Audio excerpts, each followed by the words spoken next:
Hi everyone. I was just checking to make sure that it says live because I attempted this last weekend and it didn't go anywhere. I don't know. I swear it said live and then I ended it and I shared it and it wasn't there. So, I'm back. I'm here. Happy Sunday.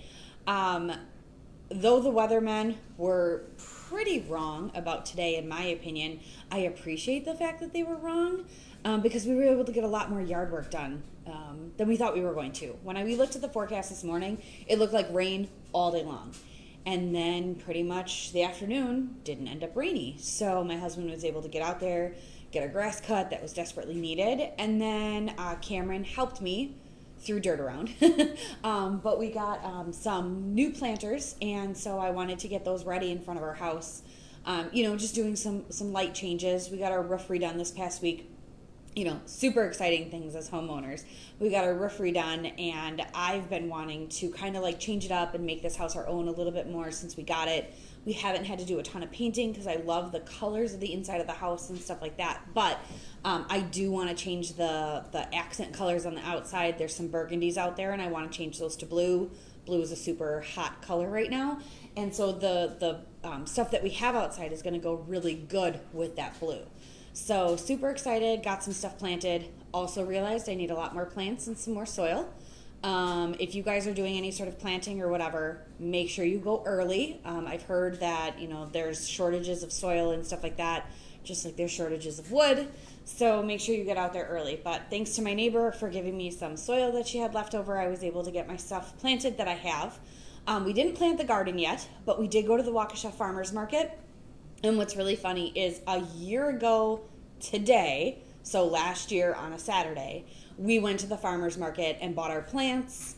And apparently we have a routine, and we'll probably continue this routine because it's amazing. We bought 2 jars of mild salsa from the Muddy Footprints, I think it's called, canner out of McGuanago. Bought the same exact stuff this time. Bought our plants for the garden and bought ourselves some salsa. So the one addition that I bought this year that I didn't buy last year is I bought some rhubarb. So my parents did plant us rhubarb in the backyard. It's not quite there yet, and I saw the rhubarb at the farmer's market, and I knew I needed to make something with it. So rhubarb, my parents have it growing wild in their yard. It was growing wild when I was a child in the yard, so we always had rhubarb stuff. I made so many things with rhubarb one year that if you don't know this about me, I do have a low tolerance to vitamin C. It really wasn't the rhubarb that got me, but my mom had found this recipe for a strawberry rhubarb upside down cake.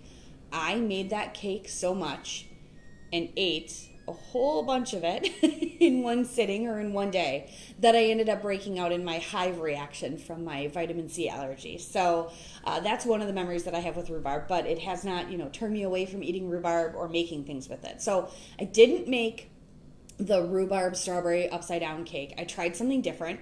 I made a shortbread bar recipe, just something I found online. Thank you, internet. There are so many recipes out there that, when you're looking for something, you can just sort through it and say, what do I have in the house? What can I use up? So that's basically what these bars ended up being, is I used my rhubarb and I had everything else in the house to do it. And who doesn't love shortbread? I mean, it's super buttery, super rich, delicious.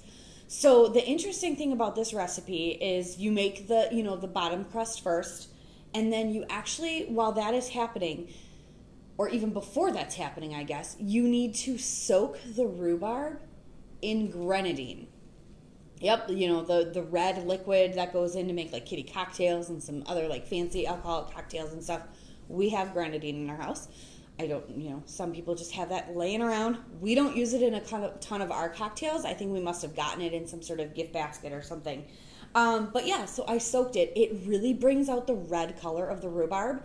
And then you can use less sugar in this recipe because you're using the grenadine, which is very heavy in sugar. So I made the bars earlier today, so I will share the recipe that I used. The one difference that I used compared to theirs is I used whole wheat flour. That's what we have in the house right now. So it does make a darker dough. So I had to watch to show the difference between it being dark and it getting too dark and brown. But parchment paper makes it so easy to clean up after. I was looking for the kind of sheets. They make like parchment paper and sheets right now at the store. They were out of it at Pick and Save where I went. But I just used an oversized piece of parchment paper, and it makes it literally that easy. My pan is totally clean. Maybe I'll just do a quick rinse in case there was a hole in my parchment paper or anything, but the pan looks pretty darn clean to me.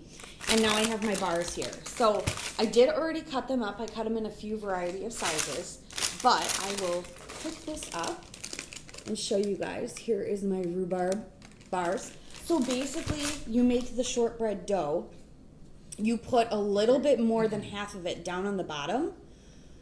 Then you're going to bake that. Then you're going to put your rhubarb filling in it. And then you're going to crumble the rest of that shortbread filling on top. So I'm going to take myself, I'll take a double corner. So I'm going to grab this one. I made some of them, like I said, bigger than others. So here is, I'm going to bring it nice and close for you guys. Here is the bar. So you can see like the rhubarb, the nice red color through the top, everything like that. But I'm going to take it one step further. So I saw this on her recipe and I want to do it real quick. So if you've never made like a really quick glaze, like a glazy frosting that's like super liquidy but delicious, it is literally powdered sugar and milk. So my son rarely goes through his entire gallon of milk before it goes bad. So I'm going to use his, plus it's going to give us a better flavor because it's whole milk. So I'm going to put some in here. And it's really, for me, a guessing game. So I just guessed, put in some powdered sugar using my cute little mini whisk. Whisking it around. You may need to add more powdered sugar, which I think I'm going to have to real quick. You know, I see the meme out there right now where it's like, you're making pancakes from scratch. You add in the mix, then you added too much milk, so add in more mix. Add in more milk, add in more mix. Oh, now you've made 85 pancakes. So, you know, but this isn't a huge expense of a waste. You're just using powdered sugar and a little, you know, a couple tablespoons of milk. And here we go. I've got I'm going to whip it up a little bit more here. But I've just got like a nice little glaze. I want to get all the lumps of the powdered sugar out. That's why I'm doing this extra stuff. That's what this little whisk is for. It's perfect. And now I'm just going to drizzle a little bit over mine. I don't know if my husband wants his that way, so that's why I'll keep it on the side. If he wants to do it, he can. If he doesn't want to, he doesn't have to. But here's my rhubarb bar. So the Waukesha Farmers Market was spectacular. I was so happy to be back. We hadn't made it there yet this year. I'm excited to go again. It's definitely planting season, part of the farmers market right now. So I can't wait for more of the produce to come in so that I can enjoy, you know, more of what I decide not to plant in my garden. I can pick up locally and enjoy. We are going to plant tomatoes. We're not going to plant as many cherry tomatoes as we've done in the past. We're only doing 2 cherry tomato plants. We're doing 2 regular tomato plants. Fingers crossed those don't get killed off and they stay. We are doing small cucumbers and regular cucumbers. We are doing mini peppers, and I can't remember. There was something else that we picked. And zucchini. That's the other thing. Thank you.